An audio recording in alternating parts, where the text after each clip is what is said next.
Le mercredi 3 août 2022 a eu lieu la dédicace du nouveau livre du Dr Bokari Sawodogo intitulé Africans in Harlem, An Untold New York Story à African Center de Harlem.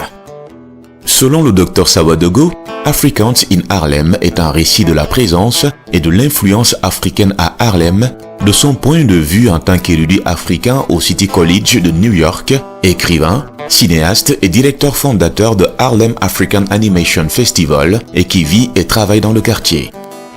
Le contenu du livre compte 203 pages, est une recherche académique et une réflexion personnelle, selon le docteur qui a écrit la longue histoire entre Harlem et les émigrés africains. Africans in Harlem examine les échanges intellectuels, artistiques et créatifs entre l'Afrique et New York depuis 1910, une histoire qui n'a pas été racontée jusqu'à présent. Le livre donne également un bref aperçu des éminents dirigeants africains qui ont visité Harlem de 1900 à 2017. Moi j'ai dit, ce livre m'a pris 6 ans. Ça veut dire de l'idée jusqu'à la finition, jusqu'à la sortie du livre. L'idée, c'est quand je suis arrivé ici en automne 2015, que déjà je suis arrivé, je me dis, mais il y a beaucoup d'Africains ici, mais avant d'arriver à New York, je ne savais pas. Avant d'arriver à Harlem, je ne savais pas qu'il y avait beaucoup d'Africains, une telle grande communauté. Et à partir de là, j'ai commencé à faire des recherches et à faire des interviews et à écrire. Entre les interviews et les recherches et l'écriture, ça m'a pris 4 années. La difficulté liée pendant l'écriture, c'est que c'est un problème de discipline. Parce qu'il y a des jours, on ne veut pas travailler, on ne veut pas écrire, mais il faut aller à la page. Il faut aller à votre écran pour l'écrire. Je vous donne un exemple. Le livre, il est autour de 80 000 mots. Donc 80 000 mots. Sur une page, peut-être vous avez une page fait environ 500 mots. Donc imaginez ça, 500 divisé, 80 000 divisé par 500. Ça vous prend le travail de l'écriture, de la révision, plusieurs révisions. Donc quel que soit, il faut une discipline.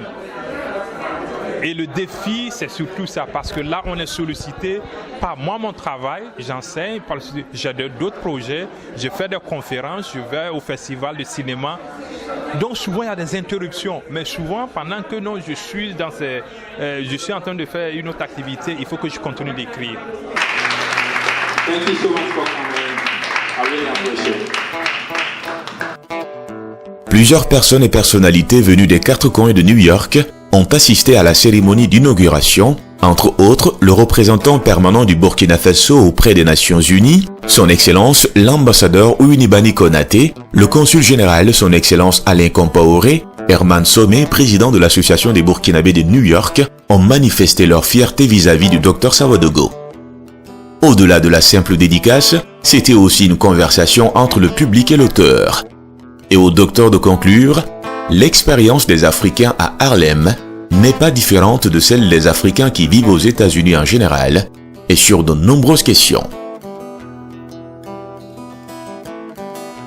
New York est une ville très dure, extrêmement dure. Le coût de la vie est élevé. Des loyers, à passer par les aliments, tout est élevé, les soins, tout est élevé. Mais maintenant, il faut qu'on sache aussi que New York, il n'y a pas plus africaine comme ville que New York.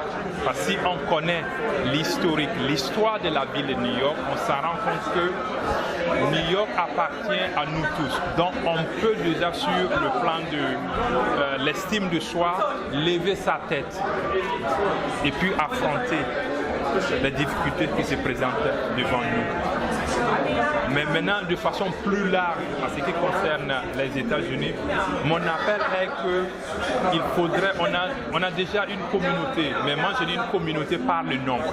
Il faut que d'abord on tisse des liens, on tisse des organisations pour que cette communauté soit vivante.